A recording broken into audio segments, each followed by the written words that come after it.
இந்த உள்ளடக்கம் கல்வி நோக்கத்திற்காக மட்டுமே. இது ஆலோசனை அல்ல. வணக்கம் நண்பர்களே, நம்மளோட இந்த புதிய விளக்கப்பதிவுக்கு உங்களை அன்போட வரவேற்கிறேன். இன்னைக்கு நாம பங்குச்சந்தையில ரொம்ப முக்கியமான ஆனா பலருக்கும் கொஞ்சம் கன்ஃபியூஸா இருக்கிற ஒரு விஷயத்தை பத்தி ரொம்ப ஈஸியா தெரிஞ்சுக்க போறோம். வாங்க ஸ்ட்ரெயிட்டா டாபிக் உள்ள போயிடலாம். முதல்ல ஆன்லைன் ஷாப்பிங்கையும் நம்ம பங்குச்சந்தையும் கொஞ்சம் கம்பேர் பண்ணி பார்ப்போம். இப்போ ஒரு சின்ன உதாரணம் சொல்றேன். நாம ஆன்லைன்ல ஒரு மொபைல் ஃபோன் ஆர்டர் பண்றோம்னு வைங்களேன். அது எப்போ பேக் ஆகுது, எப்போ ஷிப் ஆகுது, எப்போ டெலிவரி ஆகும்னு ரொம்ப ஈஸியா நம்மளால ட்ராக் பண்ண முடியும் இல்லையா? ஆனா நம்ம பங்கு சந்தையை கவனிச்சு பாருங்க. நீங்க ஒரு கம்பெனியோட ஷேரை வாங்கினா அது எப்போ உங்க டிமேட் அக்கவுண்ட்டுக்கு வரும், அந்த இடைப்பட்ட நேரத்துல உண்மையிலே அங்க என்னதான் நடக்குதுன்னு எப்போதாவது யோசிச்சு பார்த்திருக்கீங்களா? இது பெரும்பாலும் நம்ம கண்ணுக்கு தெரியாத ஒரு பேக்ரவுண்ட் ப்ராசஸ். இன்னைக்கு நாம பார்க்க போற டாபிக் இதுதான், கிளியரிங் அண்ட் செட்டில்மெண்ட் ப்ராசஸ். அதாவது நீங்க ஒரு ஷேரை வாங்குறப்பவும் விக்கிறப்பவும் பின்னாடியில என்ன மேஜிக் நடக்குதுன்னு ரொம்ப சுலபமா அதே சமயம் ஆழமா தெரிஞ்சுக்க போறோம். இது எப்படி வேலை செய்யுதுன்னு நான் உங்களுக்கு படிப்படியா எக்ஸ்பிளைன் பண்றேன். சரி, முதல்ல D-Day அப்படின்னா என்னன்னு பார்க்கலாம். இதுதான் இந்த மொத்த பயணத்தோட தொடக்கம். இத புரிஞ்சுக்க ஒரு சின்ன உதாரணத்தை எடுத்துப்போம். திங்கக்கிழமை காலையில மார்க்கெட் திறந்த உடனே நீங்க ரிலையன்ஸ் இண்டஸ்ட்ரீஸ் கம்பெனியோட 100 ஷேர்களை ஒரு ஷேர் 1000 ரூபான்னு வாங்குறீங்கன்னு வச்சுப்போம். ஆக மொத்தம் உங்களோட 1 லட்சம் ரூபாயை நீங்க இப்போ முதலீடு செய்றீங்க. கரெக்டா? இப்போ எந்த நாள்ல நீங்க இந்த பரிவர்த்தனையை செய்றீங்களோ அந்த நாளை தான் பங்குச்சந்தையில T-Day, அதாவது ட்ரேட் டேன்னு சொல்லுவாங்க. நீங்க உங்க ஆப்ல பை பட்டனை அழுத்தின அடுத்த செகண்ட் என்ன நடக்கும் தெரியுமா? உங்க புரோக்கர் உங்க அக்கவுண்ட்ல அந்த 1 லட்ச ரூபா சரியா இருக்கான்னு ஒரு மைக்ரோ செகண்ட்ல செக் பண்ணிடுவாரு. பணம் இருந்தா மட்டும்தான் உங்க ஆர்டரே கன்ஃபார்ம் ஆகும். அடுத்ததா பணம் மற்றும் கான்ட்ராக்ட் நோட். ஆர்டர் கன்ஃபார்ம் ஆனதும் அடுத்து என்ன நடக்கும்? நீங்க 1 லட்சம் ரூபாய் மட்டும் கொடுத்தா பத்தாதுங்க. அது கூடவே கொஞ்சம் கூடுதல் கட்டணங்களும் நிச்சயமா சேரும். அதாவது புரோக்கரேஜ், STTன்னு சொல்லப்படுற security transaction tax, exchange transaction charges, GST, SEBI charges, அப்புறம் ஸ்டாம்ப் டியூட்டி. இந்த கட்டணங்கள் எல்லாம் சேர்த்து உங்களோட மொத்த பணமும் உங்க அக்கவுண்ட்ல அப்போதே பிளாக் செய்யப்பட்டுடும். இப்போ இங்க தான் ரொம்ப சுவாரஸ்யமான ஒரு கேள்வி வருது. பணம் உங்க அக்கவுண்ட்ல இருந்து பிளாக் ஆயிடுச்சு, ஆனா ஷேர்கள் உடனே உங்க டிமேட் அக்கவுண்ட்டுக்கு வந்துராது. அப்போ அந்த ஷேர்கள் இப்போ எங்க தான் இருக்கு? அந்த கேப்ல என்னதான் நடக்குது? ஏதோ மேஜிக் நடக்குதா என்ன? உண்மையில நீங்க ஷேர் வாங்கின அன்னைக்கு சாயங்காலமே உங்க புரோக்கர் உங்களுக்கு ஒரு கான்ட்ராக்ட் நோட்டை இமெயில் பண்ணுவாரு. கான்ட்ராக்ட் நோட் அப்படின்றது உங்களுக்கான ஒரு பக்கா பில் மாதிரி. அன்னைக்கு நீங்க என்ன வாங்குனீங்க, எவ்வளோ கட்டணம் பிடிச்சிருக்காங்கன்னு அக்குவேற ஆணி வேற அதுல பிரிச்சு காமிச்சிருப்பாங்க. இதுதான் உங்க பரிவர்த்தனைக்கான முதல் ஸ்ட்ராங்கான அத்தாட்சி. சரி, இப்போ T+1 செட்டில்மெண்ட் மேஜிக் பத்தி பார்க்கலாம்.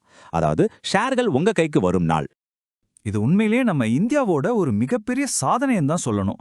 முன்னாடியெல்லாம் ஒரு ஷேர் உங்க கைக்கு வர T+2 நாட்கள் ஆகும். ஆனா ஜனவரி 2023 இருந்து இந்தியாவில் ஒரு மிகப்பெரிய மாற்றம் வந்துருச்சு. உலகத்திலே முதன்முறையா T+1 செட்டில்மெண்ட் முறையை நாம தான் கொண்டு வந்திருக்கோம். இது கண்டிப்பா நமக்கு ரொம்பவே பெருமையான ஒரு விஷயம் தாங்க. இந்த டைம்லைன் உங்களுக்கு விஷயத்தை இன்னும் சுலபமா புரிய வைக்கும். திங்கக்கிழமை நீங்க பங்கு வாங்குறீங்க, அது பாயிண்ட் 1, அதாவது D-Day. அன்னைக்கு சாயங்காலமே உங்களுக்கு கான்ட்ராக்ட் நோட் வந்துருது, அது பாயிண்ட் 2. அப்புறம் அடுத்த நாள் செவ்வாய்க்கிழமை, அதாவது D+1 அன்னைக்கு உங்க டிமேட் அக்கவுண்ட்டுக்கு அந்த ஷேர்கள் ரொம்ப பாதுகாப்பா வந்து சேரும், இதுதான் பாயிண்ட் 3. அப்போ இந்த T+1 அன்னைக்கு பேக்ரவுண்ட்ல அப்படி என்னதான் நடக்குது? நீங்க வாங்கின ஷேருக்கான பணத்தை கிளியரிங் கார்ப்பரேஷன் சொல்லப்படுற ஒரு அமைப்பு முதல் ஸ்டெப்பா உங்க புரோக்கர் கிட்ட இருந்து வாங்குவாங்க. 2வது ஸ்டெப்பா அதை ஷேரை வித்தவரோட புரோக்கர் கிட்ட கொடுப்பாங்க. அதே போல 3வது ஸ்டெப்பா வித்தவர் கிட்ட இருந்து ஷேர்களை பாதுகாப்பா வாங்கி உங்க டிமேட் அக்கவுண்ட்ல வரவு வைப்பாங்க. அவ்வளவுதான், செவ்வாய்க்கிழமை சாயங்காலம் உங்க அக்கவுண்ட்ல அந்த 100 ரிலையன்ஸ் ஷேர்களும் பளபளன்னு மின்னும். இதுதாங்க அந்த திரைக்கு பின்னால் நடக்கிற செட்டில்மெண்ட் மேஜிக். ஓகே, இப்போ ஒரு சின்ன ரீகேப் பார்த்துடலாம். இது ரொம்ப சிம்பிளான ஒரு 3 கட்ட பயணம் தான். நீங்க ஒரு ஷேரை வாங்குற நாள் D-Day. அன்னைக்கு உங்க பணம் பிளாக் செய்யப்படும், கூடவே கான்ட்ராக்ட் நோட் வந்துடும். அடுத்த நாள், அதாவது D+1 அன்னைக்கு ஷேர்கள் உங்க டிமேட் அக்கவுண்ட்டுக்கு பாதுகாப்பா வந்து சேரும். இந்தியா முழுக்க இப்போ இந்த சிறப்பான D+1 முறை தான் ரொம்ப வெற்றிகரமா நடைமுறையில இருக்கு. ஷேர்களை வாங்குறத பத்தி இந்த விளக்கத்துல நாம ரொம்ப தெளிவா பார்த்துட்டோம்.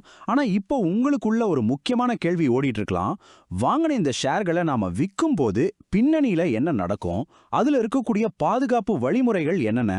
இந்த சுவாரஸ்யமான கேள்வியோட நான் இன்னைக்கு உங்களை விட்டுட்டு போறேன். நம்மளோட முந்தைய விளக்கத்துல ஒரு பங்கை வாங்கினா அது எப்படி T+1 நாள்ல நம்ம டிமேட் அக்கவுண்ட்டுக்கு வந்து சேருதுன்னு பார்த்தோம், ஞாபகம் இருக்கா? சரி, இன்னைக்கு இந்த விளக்கத்துல நாம வாங்கின பங்குகளை லாபத்துல விற்கும்போது பேக்கெண்ட்ல, அதாவது திரைக்கு பின்னாடி என்னென்ன நடக்குதுன்னு பார்க்க போறோம். தயாரா? வாங்க உள்ள போலாம். ஒரு பங்கு வாங்கிட்டோம், இப்போ நல்ல லாபத்துல இருக்கு, அதை விற்க முடிவு பண்ணிட்டோம்னு வச்சுப்போம். ஆனா வித்தா எப்போ நமக்கு அந்த பணம் கைக்கு வரும்? வாங்குறதுக்கு ஒரு ரூல்ஸு, விற்கிறதுக்கு வேறொரு ரூல்ஸா இருக்குமோ? இந்த கேள்வி கண்டிப்பா எல்லாருக்கும் வரும். இதுக்கான தெளிவான விடையை தான் நாம இன்னைக்கு தேட போறோம். பகுதி 1, பங்குகளை விற்பது எப்படி? இதோட அடிப்படை செயல்முறை எப்படி வேலை செய்யுதுன்னு பார்க்கலாம். நீங்க ஒரு பங்கை விற்கிற அந்த குறிப்பிட்ட நாளை நாம டீ டே, அதாவது ட்ரேட் டே அப்படின்னு சொல்லுவோம். நீங்க செல் பட்டனை அழுத்தின உடனே உங்க பங்குகள் அப்படியே காத்துல மறைஞ்சு போயிடாதுங்க. அதுக்கு பதிலா அந்த குறிப்பிட்ட பங்குகள் உங்க டிமேட் அக்கவுண்ட்லயே ரொம்ப பாதுகாப்பா தற்காலிகமா பிளாக் செய்யப்படும். பகுதி 2, இயர் மார்க்கிங் என்றால் என்ன? இப்போ இத கொஞ்சம் கற்பனை செஞ்சு பாருங்க.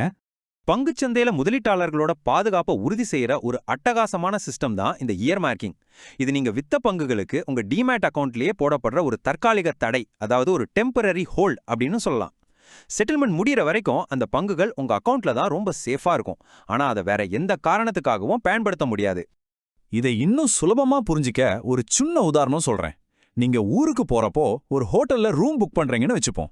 நீங்க புக் பண்ண உடனே அந்த ரூமை உங்களுக்குன்னு ஸ்பெஷலா ஒதுக்கி வச்சிருவாங்க, சரியா? வேற யாருக்கும் அந்த ரூமை கொடுக்க மாட்டாங்க.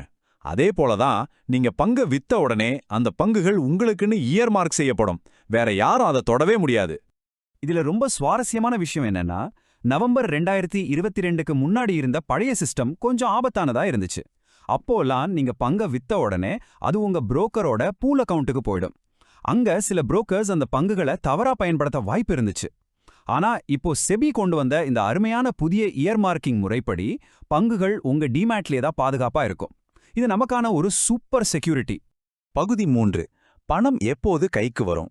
நம்ம பங்குகள் 100% பாதுகாப்பா இருக்குன்னு இப்போ தெரிஞ்சிருச்சு. அடுத்து பணம் எப்போ கைக்கு வரும்னு பார்க்கலாம். இதுல ரொம்ப முக்கியமான விஷயம் என்னன்னா, பங்கு சந்தையில பணம் செட்டில் ஆகிறதுக்கு ஒரு தெளிவான ரூல் இருக்கு. அதுதான் T+1 ரூல். நீங்க வித்த அன்னைக்கே, அதாவது டீ டே அன்னைக்கு 80% பணம் உங்க ட்ரேடிங் அக்கௌண்ட்ல உடனே காட்டப்படும். அதை வச்சு நீங்க வேற பங்குகளை கூட வாங்கிக்கலாம். மீதி இருக்கிற 20% பணமும் அடுத்த நாளான T+1 அன்னைக்கு முழுமையா செட்டில் ஆகிடும். பகுதி 4, ஃபிஃபோ. எந்த பங்கு விற்கப்படும்? இங்கதான் விஷயமே ரொம்ப சுவாரஸ்யமாகுது. நிறைய பேருக்கு ஒரு டவுட் வரும். வெவ்வேறு நாட்கள்ல வாங்கிய பங்குகளை விற்கும்போது அதுல எந்த பங்கு முதல்ல விற்கப்படும்? இந்த மாதிரி சூழ்நிலையில சிஸ்டம் பயன்படுத்துற ரூல் பேர் தான் FIFO, அதாவது ஃபர்ஸ்ட் இன் ஃபர்ஸ்ட் அவுட். இது ரொம்ப எளிமையான ஒரு ரூல்ங்க. நீங்க எந்த பங்குகளை முதல்ல வாங்குனீங்களோ அந்த பழைய பங்குகள் தான் எப்பவே உங்க அக்கவுண்ட்ல இருந்து முதல்ல விற்கப்படும். இதை நாம மாத்தவே முடியாது. இதை ஒரு சின்ன கதை மாதிரி பார்க்கலாம். ஜான்வரி மாசம் ஒரு பங்கை 100 ரூபாய்க்கு வாங்குறீங்க. பிப்ரவரியில அதே கம்பெனி பங்கை 150 ரூபாய்க்கு வாங்குறீங்க. இப்போ மார்ச் மாசத்துல கொஞ்சம் பங்குகளை விற்க முடிவு பண்றீங்க. இப்போ என்ன நடக்கும்? சிஸ்டம் தானாகவே ரொம்ப பழைய பங்குகளான அந்த 100 ரூபாய் பங்குகளை தான் முதல்ல உங்க அக்கவுண்ட்ல இருந்து வெளியே அனுப்பும். இந்த ஃபிஃபோ ரூல் தெரிஞ்சுக்கிறதுனால எனக்கு என்ன லாபம் அப்படின்னு நீங்க கேட்கலாம். இது ரொம்ப ரொம்ப முக்கியம். ஏன்னா இந்த கணக்கீட்டை வச்சுதான் உங்களோட வரிகள், அதாவது டாக்ஸஸ் கணக்கிடப்படுது. நீங்க விற்கிற பங்கு லாங் டேர்ம் கேபிட்டல் கெயின்ஸா அல்லது ஷார்ட் டேர்ம் கேபிட்டல் கெயின்ஸா அப்படின்னு அரசாங்கம் கணக்கு போடுறதே இந்த ஃபிஃபோ அடிப்படையில தான். இதுல இன்னொரு சின்ன விஷயத்தையும் நாம தெரிஞ்சுக்கணும். நாம இதுவரைக்கும் பேசுனது டெலிவரி ட்ரேட் பத்தி, அதாவது பங்குகள் உண்மையாவே உங்க டிமேட் அக்கவுண்ட்டுக்கு வந்து போறது. ஆனா நீங்க காலையில வாங்கிட்டு சாயங்காலமே விக்கிறீங்கன்னா அதுக்கு பேரு இன்ட்ராடே ட்ரேட். இதுல பங்குகளே உங்க அக்கவுண்ட்டுக்கு வராது. வாங்கின விலைக்கும் வித்த விலைக்குமான அந்த லாபம் அல்லது நஷ்டம் மட்டுமே கணக்கிடப்படும். பகுதி 5, முக்கிய சுருக்கம். சரி, இப்போ நாம நேரா இந்த சுருக்கத்தை பார்க்கலாம். இதுவரைக்கும் நம்ம பார்த்த விஷயங்களை ஒரு முறை ரீகேப் பண்ணிடலாம். பாயிண்ட், நீங்க பங்குகளை விக்கிற அந்த நாள் தான் டீ டே. இரண்டாவது, வித்த உடனே உங்களோட பாதுகாப்பிற்காக பங்குகள் இயர்மார்க்கிங் முறையில உங்க டிமேட்லயே பத்திரமா வைக்கப்படும். மூன்றாவது, நீங்க வித்த அடுத்த நாளான T+1 அன்னைக்கு உங்களோட 100% பணமும் செட்டில் ஆயிடும்.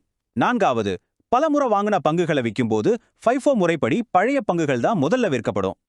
இப்போ உங்களோட பங்குகள் எவ்வளவு பாதுகாப்பா இருக்கு, விற்கும்போது பின்னாடி என்ன நடக்குதுன்னு உங்களுக்கு ஒரு தெளிவு கிடைச்சிருக்கும்னு நம்புறேன்.